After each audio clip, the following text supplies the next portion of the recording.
এই যে আমাদের জমির পাশে একটা আম গাছে মাশাআল্লাহ অনেকগুলো আম ধরছে। আর আল্লাহ যদি সব ঠিকঠাক রাখে অনেকগুলো আম হবে। এই যে অনেকগুলা মাশাআল্লাহ।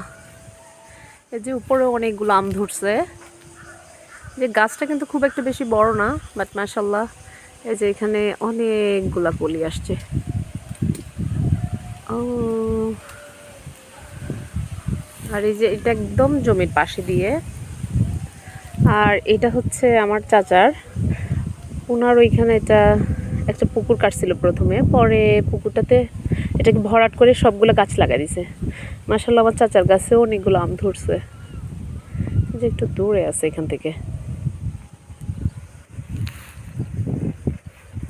আর এই যে দেখেন চারপাশে এখন তো যে গ্রামে তো মসুরের ডাল, তারপর ফেলনের ডাল এগুলো করে।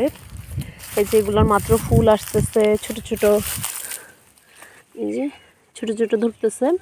এগুলো যখন পেকে যাবে তখন উঠে নিয়ে যাবে আর কি। যেগুলো অনেকগুলা, এই যে চারপাশে জমিতে শুধু মসুরের ডাল আর হচ্ছে এগুলা। আর এটাতে আমার আব্বু অনেক কিছু করছে, দাঁড়ান আপনাদেরকে দেখাই।